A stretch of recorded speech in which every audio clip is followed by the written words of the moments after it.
One of the compelling questions circulating about the Jack Reacher TV series is, who portrays the character of Jack Reacher better, Tom Cruise or Alan Ritchson? As an ardent admirer of Tom Cruise's acting prowess, particularly after Harrison Ford's portrayal in The Force Awakens and Crystal Skull disappointed me, I must confess that Tom has become my favorite actor. I genuinely hope that Tom will eventually bring Jack Reacher back to the big screen in Jack Reacher 3, and conclude the series as a captivating trilogy. However, it is important for me to acknowledge that Alan Ritchson, with his more imposing physique and muscular build, aligns remarkably well with the physical description of Jack Reacher presented in the original novels. In terms of embodying the legendary hero, Alan may indeed be a more fitting choice. 6. The past, which meant the army. Calvin Franz had been an MP and Reacher's exact contemporary and pretty much his equal all the way through his 13 years of service. They had met here and there in the way that brother officers often tended to, rubbing shoulders in different parts of the world for a day or two at a time, consulting on the phone, crossing paths when two or more investigations had tangled or collided. Then they had done a serious spell together in Panama. Quality time. It had been very short but very intense, and they had seen things in each other that left them feeling more like real brothers than brother officers. After Reacher had been rehabilitated from his temporary demotion disgrace and given the special investigations operation to build, Franz's name had been near the top of his personnel wish list.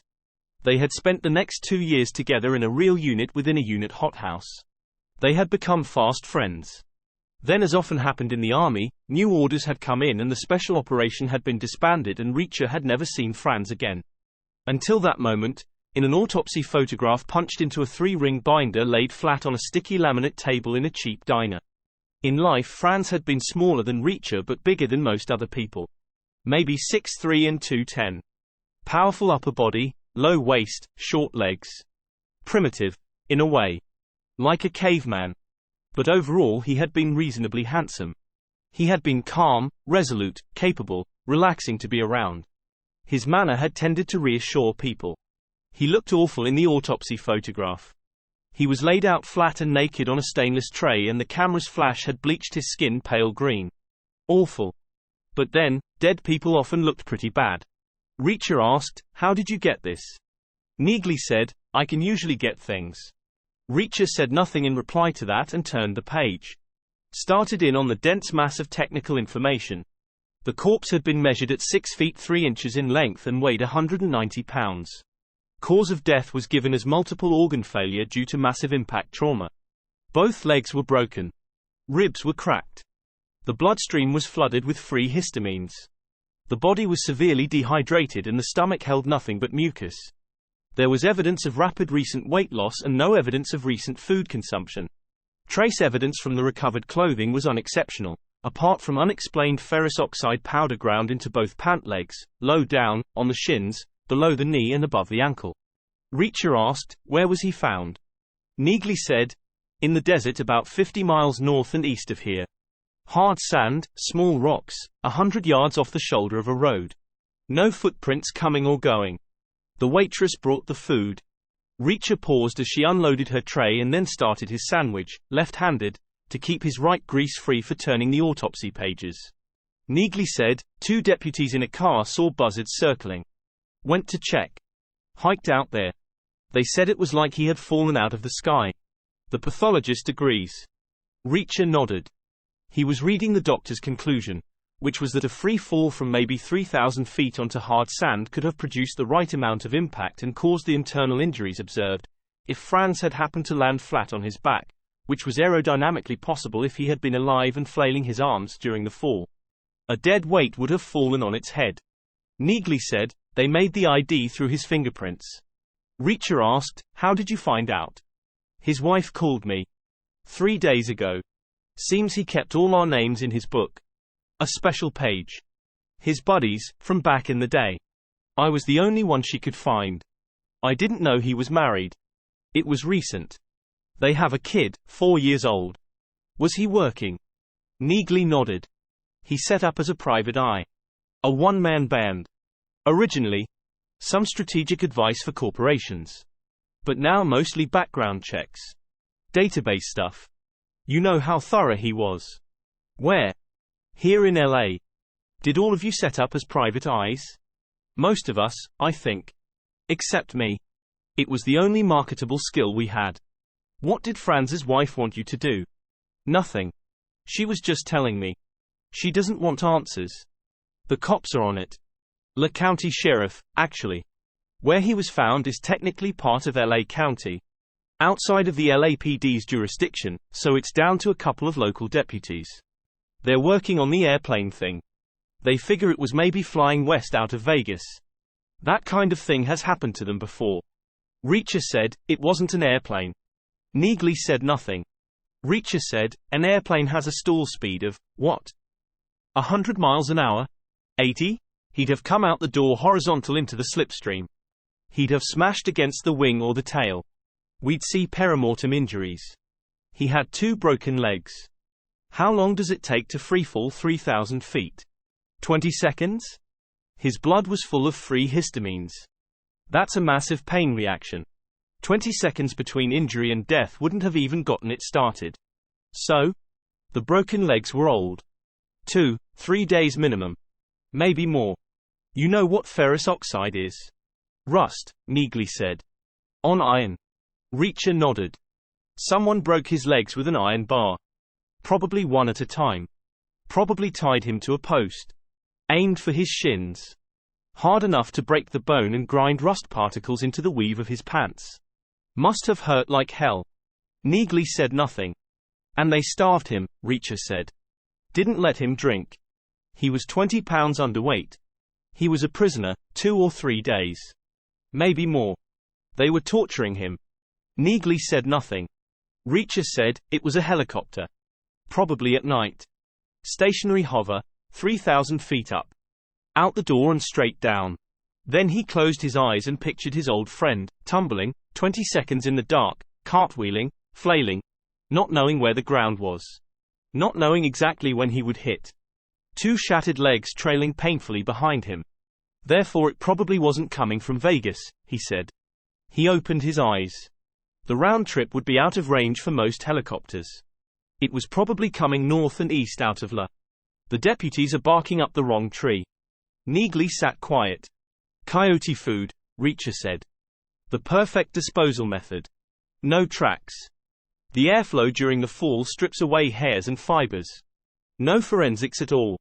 Which is why they threw him out alive. They could have shot him first, but they didn't even want to risk ballistics evidence. Reacher was quiet for a long moment. Then he closed the black binder and reversed it and pushed it back across the table. But you know all this anyway, he said. Don't you? You can read. You're testing me again. Seeing if my brain still works. Neagley said nothing. Reacher said, you're playing me like a violin. Neagley said nothing. Reacher asked, why did you bring me here? Like you said, the deputies are barking up the wrong tree. So? You have to do something. I will do something. Believe it. There are dead men walking, as of right now. You don't throw my friends out of helicopters and live to tell the tale. Neagley said, no, I want you to do something else. Like what? I want you to put the old unit back together. 7. The old unit. It had been a typical US Army invention. About 3 years after the need for it had become blindingly obvious to everyone else, the Pentagon had started to think about it. After another year of committees and meetings, the suits and the brass had signed off on the idea. It had been dumped on someone's desk and a mad panic had started to get it going. Orders had been drawn up. Obviously no sane CO had wanted to touch it with a stick, so a new unit had been carved out of the 110th MP. Success was desirable but failure had to be deniable, so they went looking for a competent pariah to command it. Reacher had been the obvious choice. They thought his reward was promotion back to major again, but the real satisfaction for him was the chance to do something properly for once. His way. They had given him a free hand in personnel selection. He had enjoyed that. He had figured that a special investigations unit needed the best the Army had to offer, and he had figured he knew who and where they were. He had wanted a small unit, for speed and flexibility. And no clerical support, to prevent leaks. He had figured they could do their own paperwork, or not, as they deemed necessary. In the end he had settled on 8 names in addition to his own: Tony Swan, Jorge Sanchez, Calvin Franz, Francis Neagley, Stanley Lowry, Manuel Orozco, David O'Donnell, and Carla Dixon. Dixon and Neagley were the only women and Neagley was the only NCO. The others were all officers. O'Donnell and Lowry were captains and the rest were all majors, which was totally screwed up in terms of a coherent chain of command, but Reacher didn't care. He knew that 9 people working closely would operate laterally rather than vertically, which in the event was exactly what happened. The unit had organized itself like a small market baseball team enjoying an unlikely pennant run. Talented journeymen working together, no stars, no egos, mutually supportive, and above all ruthlessly and relentlessly effective. Reacher said, "That was all a long time ago. We have to do something," Neagley said. "All of us. Collectively. You do not mess with the special investigators. Remember that." That was just a slogan. No, it was true. We depended on it. For morale, that was all. It was just bravado. It was whistling in the dark. It was more than that. We had one another's backs. Then. And now and always.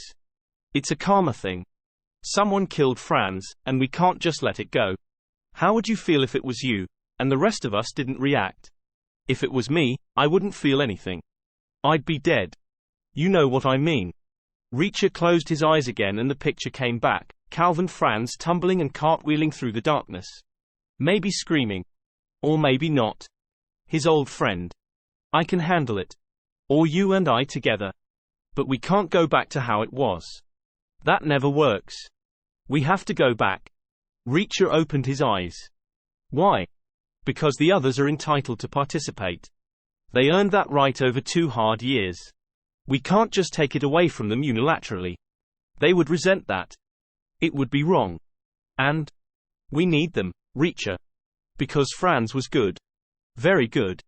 As good as me, as good as you. And yet someone broke his legs and threw him out of a helicopter. I think we're going to need all the help we can get with this. So we need to find the others.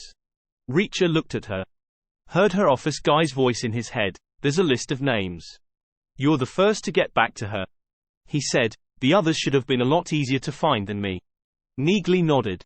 I can't raise any of them, she said.